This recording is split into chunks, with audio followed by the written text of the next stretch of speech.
E olá você, seja muito bem-vindo a mais um dia de estudos, de um curso em milagres. Vamos dar continuidade à nossa leitura, reflexão. Esse é um estudo meu que eu resolvi gravar com, de repente, uma contribuição para você. E o que mais é possível depois disso, né? Vamos lá? Então, hoje eu estou começando no capítulo 2, que fala sobre a separação e a expiação. E ontem a gente falou muito sobre expiação, né? Sobre como eu, ontem, na verdade, no anterior, né? Na gravação anterior, eu falei sobre o que eu achava que era expiação, né? E não era nada do que eu achava que era. E vamos prosseguir nessa ideia de pacificação, de liberação, sobre expiação. Então, item 1, as origens da separação. Estender-se é um aspecto fundamental de Deus que ele deu a seu Filho. Na criação, Deus estendeu-se às suas criações e as imbuiu da mesma vontade amorosa de criar. Tu não só foste plenamente criado, como foste criado perfeito. Não há nenhum vazio em ti. Devido à tua semelhança com o teu Criador, és criativo. Nenhuma criança de Deus pode perder essa capacidade, porque é inerente ao que ela é, mas pode usá-la de maneira imprópria através da projeção. O uso impróprio da extensão ou projeção ocorre quando acreditas que existe em ti algum vazio ou alguma falta e que podes preenchê-lo com as tuas próprias ideias, em vez da verdade.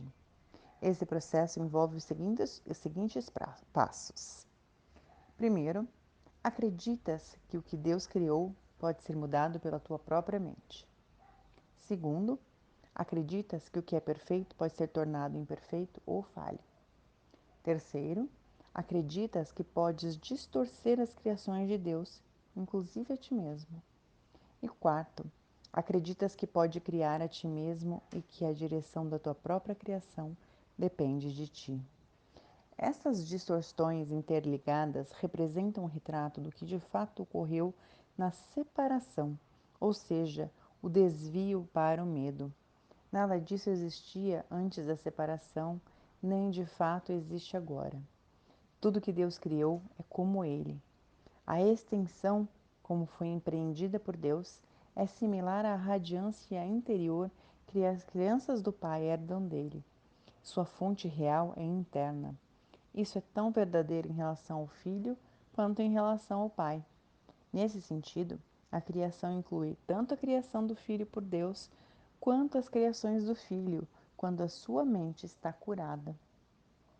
Isso requer que Deus tenha dotado o Filho com livre-arbítrio, porque toda a criação amorosa é dada livremente em uma linha contínua, na qual todos os aspectos são da mesma ordem. O jardim do Éden, ou a condição anterior à separação, era um estado da mente, no qual nada era necessário.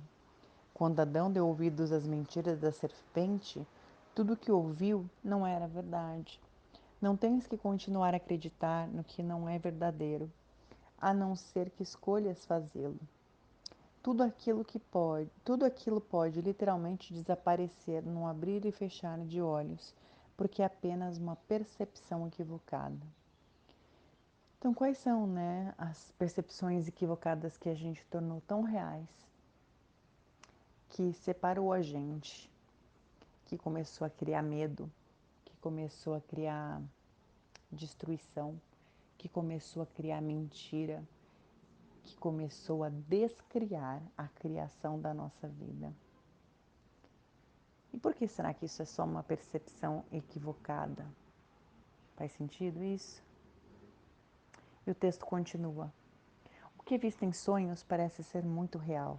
No entanto, a Bíblia diz que um sono pesado caiu sobre Adão e não há, em parte alguma, referência ao seu despertar. O mundo ainda não experimentou nenhum despertar ou renascer em escala absoluta.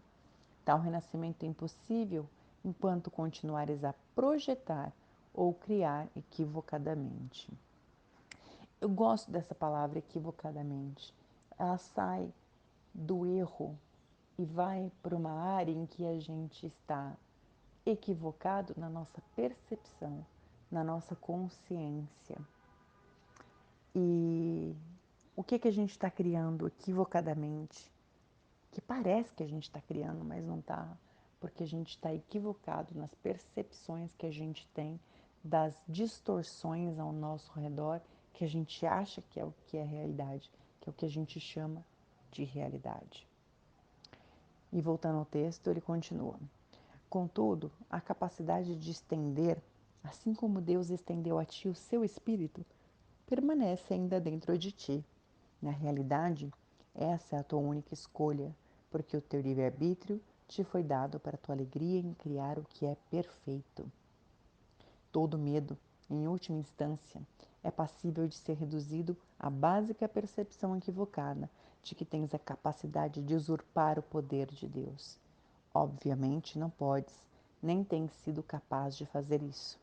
Aqui está a base real para escapares do medo. O escape efetuado pela tua aceitação da expiação, que faz com que sejas capaz de reconhecer que os teus erros realmente nunca ocorreram. Vamos voltar nesse trecho? Olha o que ele fala. Aqui está a base real para escapares do medo. O escape efetuado pela tua aceitação da expiação, que faz com que sejas capaz de reconhecer que os teus erros realmente nunca ocorreram. Só depois que um profundo sono caiu sobre Adão, pôde ele vivenciar pesadelos. Se uma luz subitamente se acende, enquanto alguém está sonhando um sonho amedrontador, ele pode inicialmente interpretar a própria luz como parte do seu sonho e ter medo. Todavia, quando acorda, a luz é percebida corretamente como a liberação do sonho, ao qual já não mais se confere realidade. Essa liberação não depende de ilusões. O conhecimento que ilumina não só te põe em liberdade, mas te mostra também claramente que tu és livre. O conhecimento que ilumina, ou seja, a sua conscientização, a sua percepção sobre a realidade, não só te põe em liberdade, mas te mostra também claramente que você é livre, que tudo isso foi um equívoco, que todos os momentos em que você achou que estava errado, esse não fosse assim tão duro consigo mesmo e fosse um equívoco de percepção. E é só você olhar e ajustar a rota. Continuando no texto. Quaisquer que sejam as mentiras em que possas acreditar, não concernem ao milagre que pode curar qualquer um com a mesma facilidade. Ele não faz distinções entre percepções equivocadas. A única coisa que concerne a ele é distinguir a verdade de um lado e do outro, o erro. Alguns milagres podem aparentar maior magnitude do que outros, mas lembra-te do primeiro princípio desse curso. Não há nenhuma ordem de dificuldades em milagres. Na realidade, tu és perfeitamente intocável por todas as expressões de falta de amor. Essas podem vir de ti e de outros, de ti para os outros e dos outros para ti. A paz é um atributo em ti. Não podes achá-la do lado de fora. A enfermidade é alguma forma de busca externa. A saúde é paz interior. Ela te permite permanecer imperturbado pela falta de amor externo e ser capaz, através da tua aceitação dos milagres, de corrigir as condições resultantes da falta de amor nos outros. Então, se a gente parar para olhar tudo que está na nossa vida, que está em desacordo com aquilo que a gente está desejando, querendo criar, e se tudo isso fosse externo? Porque quando você sabe que você, o ser, está em perfeita harmonia consigo mesmo, você só vai achar aquilo que é grandioso, aquilo que é completo, aquilo que é inteiro, aquilo que é perfeito, que não falta. E se fosse assim, como você olharia para tudo isso. E vou ler mais um item, que é o seguinte: a expiação como defesa. Tu podes fazer qualquer coisa que eu pedir. Eu te pedi para apresentar milagres e esclareci que os milagres são naturais, corretivos, curativos e universais. Não há nada que não possam fazer, mas não podem ser apresentados no espírito da dúvida ou do medo. Quando tens medo de qualquer coisa, estás admitindo que ela tem o poder de ferir-te. Lembra-te de que onde está o teu coração, aí está também o teu tesouro. Tu crês no que valorizas. Se está com medo, inevitavelmente estás valorizando de forma errada. A tua compreensão dotará então todos os pensamentos com igual poder e inevitavelmente destruirás a paz. É por isso que a Bíblia fala da paz de Deus que excede o entendimento. Essa paz é totalmente incapaz de ser abalada por erros de qualquer espécie. Nega que qualquer coisa que não venha de Deus tenha a capacidade de afetar-te. Esse é o uso apropriado da negação. Não é usada para esconder nada, mas para corrigir o erro. Ela traz todos os erros à luz e, como o erro e a escuridão são a mesma coisa, corrige o erro automaticamente. A verdadeira negação é um instrumento de proteção poderoso. Podes e deves negar qualquer crença em que o erro possa ferir-te. Esse tipo de negação não é um encobrimento, mas uma correção. Me veio agora, enquanto eu lia isso, o professor Hélio Couto dizendo sobre a entropia, que é uma capacidade realmente de que as coisas tenham de se desordenar.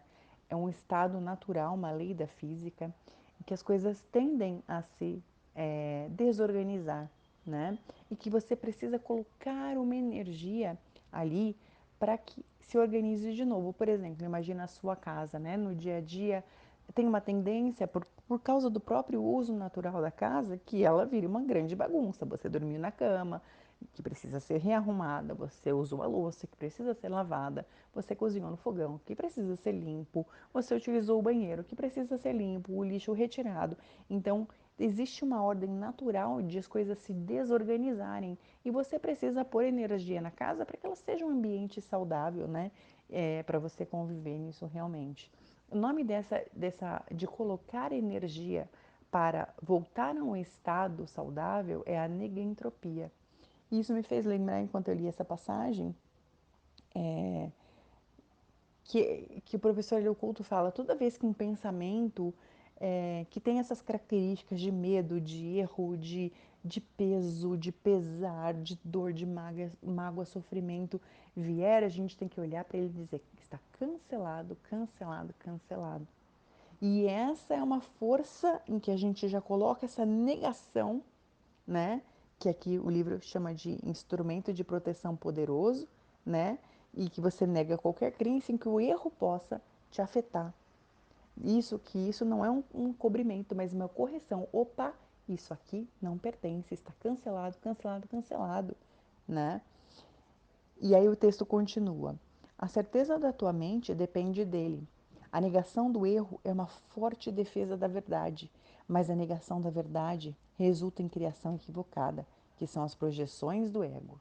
Então, se você deixar aquela voz ficar falando que você não sabe de nada, que você nunca fez nada certo, que você está sempre errado, se você não olhar para isso lá, cancelado, cancelado, cancelado, e voltar para a verdade e não para as mentiras da mente ou as projeções do ego, você vai ter uma criação equivocada.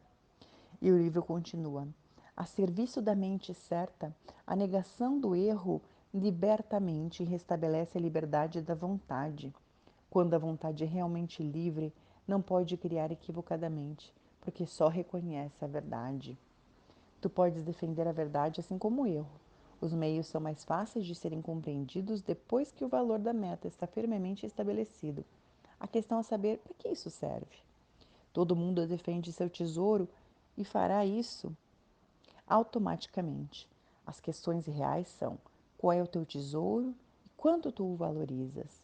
Uma vez que tiveres aprendido a considerar essas questões e trazê-las todas às suas ações, terás pouca dificuldade em esclarecer os meios. Os meios estão disponíveis a qualquer momento em que o pedires. Contudo, Podes economizar tempo se não protelares esse passo de forma indevida. O enfoque correto vai encurtá-lo incomensuravelmente. A expiação é a única defesa que não pode ser usada destrutivamente, porque não é um instrumento feito por ti. O princípio da expiação estava em efeito muito antes de começar a expiação. O princípio era amor e a expiação um ato de amor. Atos não eram necessários antes da separação, porque a crença em espaço e tempo não existia. Foi só depois da separação que a expiação e as condições necessárias para que ela fosse cumprida foram planejadas. Então se fez necessária uma defesa tão esplêndida que não pudesse ser usada equivocadamente, embora pudesse ser recusada. A recusa, contudo, não podia transformá-la em uma arma de ataque, que é a característica inerente às outras defesas. A expiação torna-se assim a única defesa que não é uma espada de dois gumes, só pode curar. Então, se você pensar que isso é que a liberação, que soltar, que deixar isso ir, que perdoar, o que quer que seja que esteja atormentando a sua mente, né, a sua criação, não é simplesmente uma defesa, né? É uma espada de dois gumes, é um ato de amor. Ela só pode curar. E o livro continua. A expiação foi construída dentro da crença no espaço-tempo de forma a estabelecer um limite para a necessidade da própria crença, em última instância, para tornar o aprendizado completo. A expiação é a lição final. O aprendizado em si, assim como as salas de aula em que ocorre, é temporário. A capacidade de aprender não tem nenhum valor quando a mudança já não é necessária. Os que são eternamente criativos não têm nada a aprender. Tu podes aprender a melhorar tuas percepções e podes vir a ser um aprendiz cada vez melhor.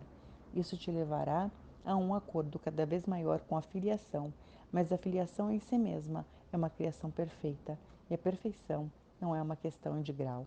O aprendizado só é significativo enquanto existe uma crença em diferenças. A evolução é um processo no qual aparentemente passas de um estágio ao seguinte, corrige os teus passos equivocados anteriores, caminhando para frente. Esse processo é de fato incompreensível em termos temporais, porque retornas na medida em que avanças. A expiação é um instrumento através do qual podes te libertar do passado na medida em que avanças. Ela desfaz os teus erros passados, assim fazendo com que seja desnecessário que tenhas que ficar revendo os teus passos sem avançar para o teu retorno. Nesse sentido, a expiação economiza tempo, mas como milagre ao qual serve, não o abole. Enquanto houver necessidade da expiação, há necessidade de tempo. Mas a expiação, como plano já completo, tem uma relação singular com o tempo. Até que a expiação esteja completa, suas várias fases vão progredir no tempo, mas toda expiação situa-se no fim dos tempos. Naquele ponto foi construída a ponte do retorno. A expiação é um compromisso total. Ainda podes pensar que isso está associado à perda, um equívoco que todos os filhos de Deus separados fazem de uma forma ou de outra. É difícil acreditar que uma defesa que não pode atacar seja a melhor defesa. É isso que quer dizer: os mansos herdarão a terra. Eles literalmente a conquistarão devido à sua força. Uma defesa que funciona em duas direções é intrinsecamente fraca, precisamente porque tem dois gumes e pode voltar-se contra ti de forma muito inesperada. Essa possibilidade não pode ser controlada, a não ser pelos milagres.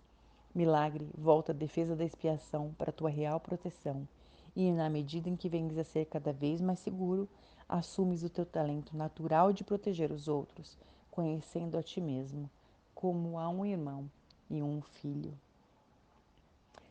E com essas reflexões eu deixo vocês hoje, com essas palavras de tanta sabedoria no meu ponto de vista e ao mesmo tempo com tanto conteúdo. Enquanto eu lia, eu vi tantas coisas passarem pela minha mente como uma linha do tempo. Todas as coisas que eu tenho tentado deixar ir, algumas sem sucesso, e tantas coisas que eu consegui deixar ir com muito sucesso. E quantas coisas eu escondi embaixo do tapete porque eu não estava pronta para que elas fossem, me deixassem, né? Então, espero que essas reflexões também sejam uma contribuição para você e o que mais é possível depois disso e o que é que a gente já pode soltar hoje que não estava disponível antes da gente fazer essa leitura. Um grande abraço para vocês e até a próxima.